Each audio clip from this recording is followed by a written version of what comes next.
Well, hey folks, thanks for tuning in today. If you're watching or listening to this on Sunday, well, just know it's a special day around here at CCC because it's a food truck Sunday, which is always fun because it's food from a truck. And what's better than that? And it's also a special day because we're launching a new series today called Rooted, where we're looking to have the roots of our spiritual lives go deep and wide in order to anchor ourselves in the timeless truth and power of God. And to kick this series off, I'd like to look in the Bible at the first 4 verses of the book of Luke, the Gospel of Luke. So let's check it out. Here it is, Luke 1 through 4. Many have undertaken to draw up an account of the things that have been fulfilled among us, just as they were handed down to us by those who from the first were eyewitnesses and servants of the word. Therefore, since I myself have carefully investigated everything from the beginning, it seemed good also to me to write an orderly account for you, most excellent Theophilus, so that you may know the certainty of the things you have been taught. There's nothing more foundational to who you are as a Christian, what you believe and how you live. You know, there's nothing more foundational than how you regard the Bible and how you approach the Bible and how you understand the Bible. It's central to everything else we do and are as Christians. So the big question is, how should we approach the Bible and how should we view the Bible? And to get at that, here we are at the very beginning of this series, at the very beginning of Luke, where there are these statements that help us in a tremendously clear way to understand in part what the Bible is. And essentially, it tells us that it's the truth, which we've got to get if we're going to be rooted in our faith in any way, shape, or form. The Bible is the truth. So these verses here, verses 1 through 4 of Luke, if we read them carefully, Luke is saying this to Theophilus, who's the person Luke is writing this account of the life of Jesus for. And here's basically what Luke is saying. He's saying, hey, I went to the eyewitnesses and then I investigated the other written accounts of Jesus' life that already existed all by themselves based on the eyewitnesses. And after I'd done a very thorough investigation, I put it into a single orderly account of the life of Jesus, which is what I'm giving you now. Luke says that's the nature of my account. And it's really the nature of all 4 of the Gospels, not just Luke, but Matthew, Mark, and John also. And when he says this, when Luke makes this case, he's flying in the face of what has become a cultural, current, popular belief about the Bible. Because our current popular culture in recent years has developed a view of the Bible, and particularly the Gospels and the New Testament, that's getting so ingrained in people's view of the Bible that it's almost assumed. People say, well, hey, this must be the way that it is. And you'll catch it all over the place. Like if you Google, this will come up on college campuses. It's certainly promoted. You'll see this view proliferated in articles and news outlets. People have just latched on to the ideas and are just assuming that these ideas are the way that it is without really much thought at all. And here's what folks are saying and grabbing onto. 3 things. Number 1, after Jesus died, many legends grew up about Jesus' life. And these legends, as they expanded, also circulated around. And of course, as time went on, these legends, they changed and embellished who Jesus really was. The legends kind of grew about him. That's number 1. Number 2, finally, eventually, many of these legends were written down. And we ended up with lots and lots of gospels or accounts of Jesus' life. And then number 3, around 300 years or so later, the powers that be in the Christian church, they got together and they threw out all the other gospels and they chose the 4 we now have, Matthew, Mark, Luke, and John, because these 4 gospels consolidated their power and helped them get across their particular points of view, and it just supported their position and their leadership. So just so we don't miss this, let me just reiterate it again. There are all these legends that sprung up. Later on, there were all these different gospels. And finally, the 4 were chosen and all the other gospels were left kind of on the cutting room floor, sort of like a movie. Now, the only problem with these three ideas is that they're all completely wrong. I mean, outside of that, they're okay, but they're all dead wrong.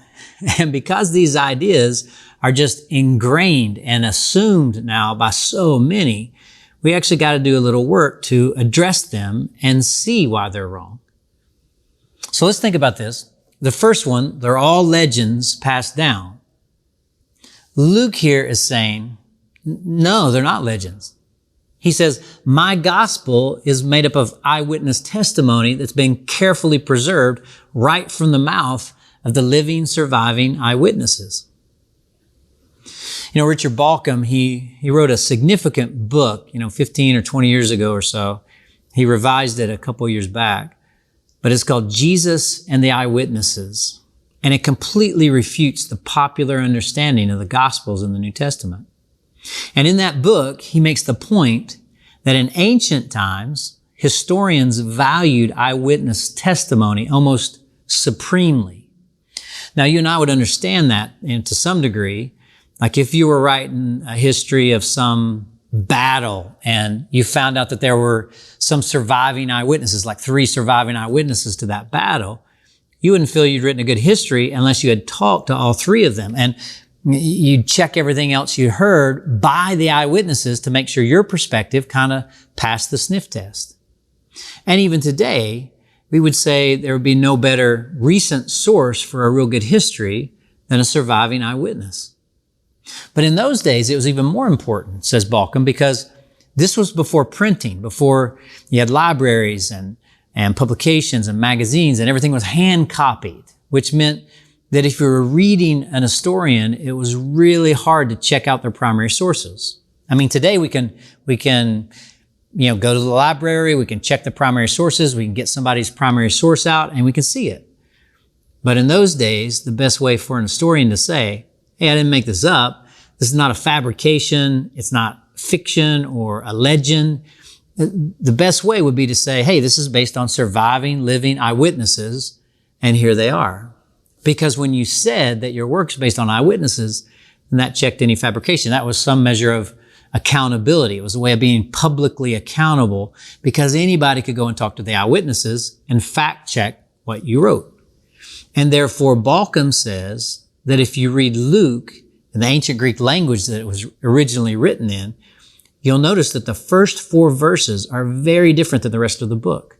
They're very formal, they're very stylized, very different from the rest of the Gospel of Luke. And it's because what Luke is doing here in the first 4 verses is he's using recognized, established history language. It's a way for an historian to say, hey, this isn't fiction, this isn't a legend, it's based on eyewitness testimony. That's what Luke is saying here. And of course, the eyewitnesses, they're all dead now, but they weren't then. And you know how we know? Because they're listed.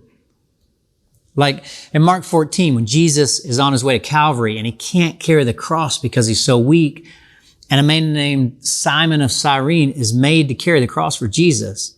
So Simon, he comes and he carries that cross. And then Mark adds this. A certain man from Cyrene, Simon, the father of Alexander and Rufus. Now, Rufus and Alexander, they're not in the story. They're not there at the time of this. Why would Mark, the historian here in this gospel, why would he talk about them? Well, the only reason that Mark could say, Simon of Cyrene carried the cross, he's the father of Rufus and Alexander, is if the readers knew who Rufus and Alexander were or could know and could check it out. Why is it that the 4 Gospels say that in the Garden of Gethsemane, Peter cut off the ear of a soldier, but only John names him Malchus? Why is it that the Gospels all talk about the man who was born blind and was healed on the side of the road, but only Mark names him Bartimaeus? Why is it that all 4 Gospels talk about the women who were present and went to Jesus' tomb on that first Easter morning, but only Mark mentions Salome? Why is it that later on in Luke chapter 24 on the road to Emmaus, there are these 2 disciples and they talk to Jesus, the resurrected, risen Jesus, but only one of them is named Cleopas and the other isn't given a name? Balcom points out that if you're writing fiction, You either name the two people or you don't name the two people. You don't give one name and not the other. But these were their eyewitnesses. These were their sources. And therefore, there's no way that the gospel accounts of Jesus' life, again, Matthew, Mark, Luke, and John, there's no way they're legends. In fact, Bauckham goes on to say that there's a difference between historical composition, where an historian composes and makes an account, and eyewitness testimony that has selectivity of detail, that has narrator perspective, especially the resurrection accounts. See, all through the Gospels, you've got eyewitness testimony because they're not legends. Luke says they're not legends. There's no evidence within the text that says they're legends. They're eyewitness testimony. They're history. It's the truth. It really happened. We gotta see this. It's authentic. Now, some of you might be saying, Dave, why are we talking about this? Why are you making such a big deal about this and kicking off this series with this? Well, in part because the legends that grew over time idea, it's so prevalent in our culture and so many have latched onto it as the truth. And in doing so, folks just throw out the importance and the authority of the biblical account and they eventually throw off their faith. That's what I see. They end up not really being rooted in anything because they think they can't really trust the Bible we have. And I want you to have great confidence in the Bible and stand firm on what's recorded there. Now, remember the other two parts of that, popular cultural perspective, that these were written down many, many, many years later? Well, that's not true either. It's not even close to being true. The fact is, all four of the Gospels are written inside the lifetime of the living eyewitnesses. And one of the reasons we know this, are you ready for this? One of the reasons we know this is P52. P52 is a papyrus, a scrap of John 18 from the Bible, and it was found in Egypt. It's actually housed in a museum in the UK. And it was found in Egypt. It's dated about 100 AD. And because it took years, since everything was hand copied, it took years for books to be copied and circulated. Everybody now says John, which is the latest of the four Gospels, couldn't have been written any later than 85 or 90 AD, which means all the Gospels were written within 30 to 60 years after Jesus' death, within the lifetime of many, many, many eyewitnesses, you see. Some of you may remember the Da Vinci Code, written by Dan Brown, that bestseller that depicts Constantine in 325 AD is basically decreeing Jesus' divinity and like suppressing evidence of his original life as a human teacher. Of course, as we're talking about here, the New Testament documents are way too early for that to be true. In fact, the book of Philippians in the Bible, which worships Jesus as divine. I mean, you check out chapter 2 sometime on your own. You should read chapter 2 this week. It was written less than 15 years after Jesus died, and it clearly articulates the divinity of Jesus. But that idea of Jesus' divinity emerging later and being embellished later by Constantine or the early church leaders, it is stuck and it like sticks with us in our culture in part because of Dan Brown's book, The Da Vinci Code, or the subsequent movie that was made. And that's just not true at all. At all. In fact, one historian reading the Da Vinci Code said this, and this is a real historian after reading the Da Vinci Code, wrote this. Dan Brown says that when the Emperor Constantine declares Jesus divine, Christianity won the religious competition in the Roman Empire by an exercise of power rather than by any attraction that it exerted. An actual historical fact, the church had won that competition long before that time, before it had any power, when it was still under sporadic persecution. And then check this out. If an historian were cynical, he would say Constantine chose Christianity because it had already won and he wanted to back a winner. See, the New Testament documents essentially show Jesus' divinity, the miracles, the resurrection, his power, what he says about himself, his claims to be the Son of God. The dates for the writing of the New Testament documents essentially show that everything about Jesus, his words, his death, his resurrection, his claims to be on par with God. The miracles, those things really happened, and you can trust them in part because they were written too early to be legends. I mean, anybody could write a document 200, 300 years later when all the eyewitnesses were dead and say anything they wanted about a figure, especially back then.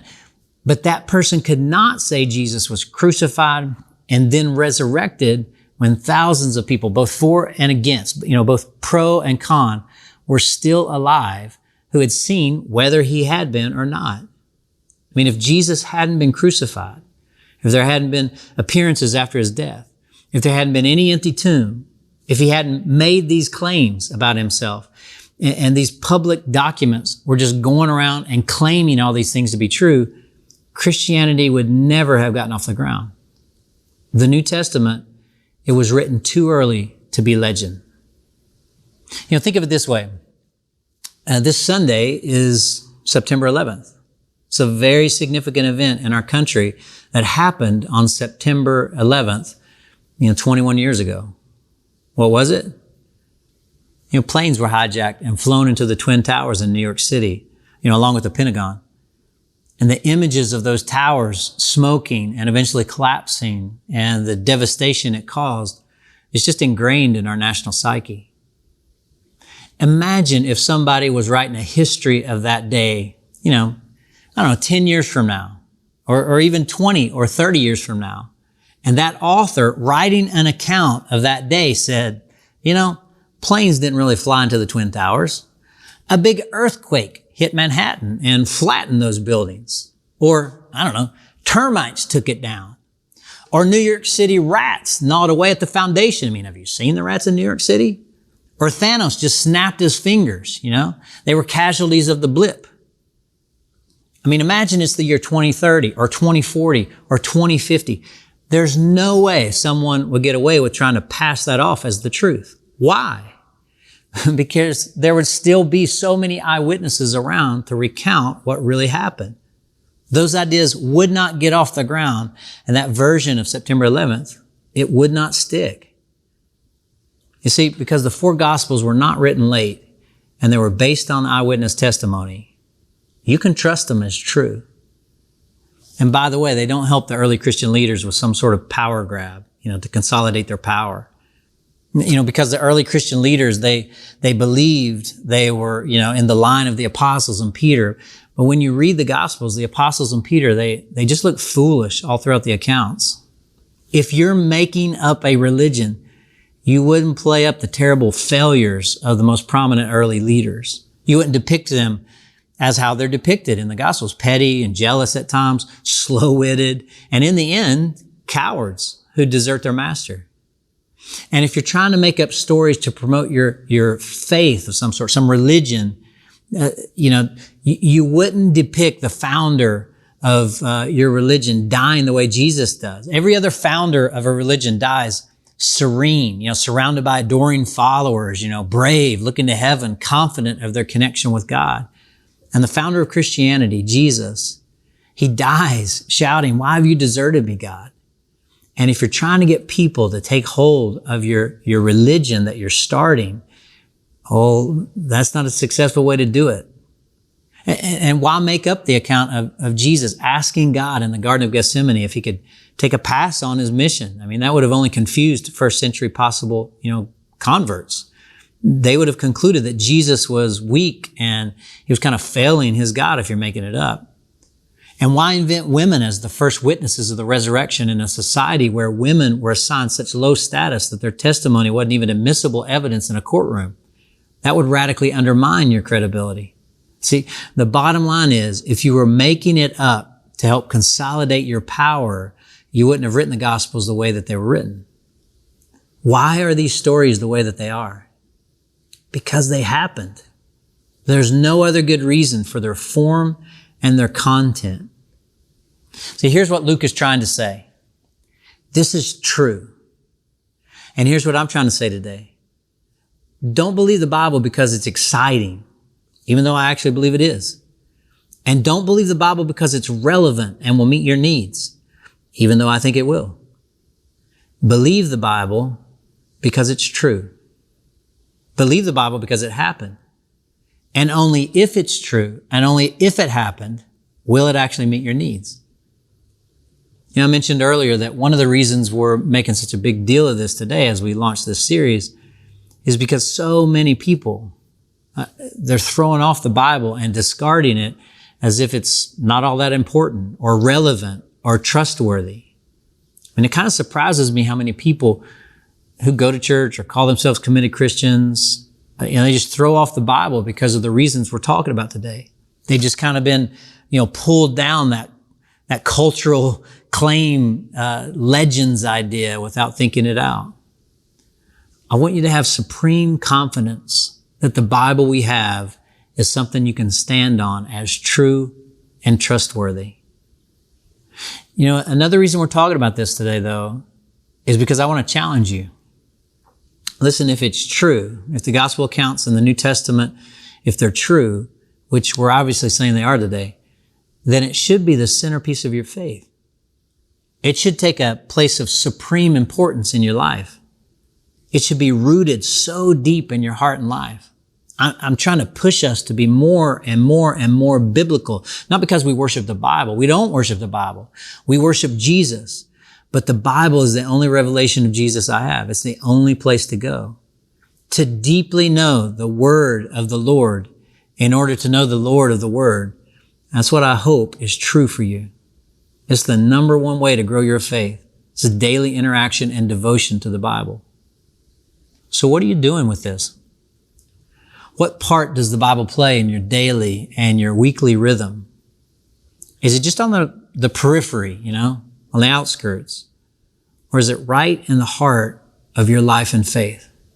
Because if it is, well, that's a game changer. Lloyd Douglas, he wrote a lot of books. The best known was something called The Robe. It was a novel called The Robe. But when he was in college, he lived in a boarding house. And in this boarding house, he shared the first floor with a retired wheelchair-bound professor. And this professor and Lloyd Douglas, they had this brief interaction every morning because Mr. Douglas, he would stop and he would knock on his door and he would open it up and he would ask the professor this question. He'd say, "Tell me the good news for the day." And the professor had this habit. He'd reach over and he would pull off of the table this tuning fork. And he would hit the tuning fork against the metal part of his wheelchair, and he would let that tuning fork vibrate up against his ear. And as that tuning fork would vibrate, he'd say, "That, Mr. Douglas, is middle C. The tenor down the hall sings flat. The piano upstairs is out of tune, but that is middle C. It was middle C yesterday. It's middle C today. It will be middle C tomorrow." You and I, gang, we need a middle C. You and I need something in our lives that never changes because everything else in our world seems to change all the time, doesn't it? Nothing seems to be stable. Nothing is static. Everything in our world is changing, everything. Would you agree that you and I need an unchanging place in our world? Like the weather changes, the economy changes, cultural opinions change. Our attitudes change. Our opinions change. Our convictions change. Our desires change. The person you married is not the person you married, and the person they married is not the person they married. We change. The world changes. And we need a place in our lives that never, ever, ever changes. And the Word of God, the Bible, the gospel of Jesus Christ, it can, and it will, and it should be that for all of us in our lives.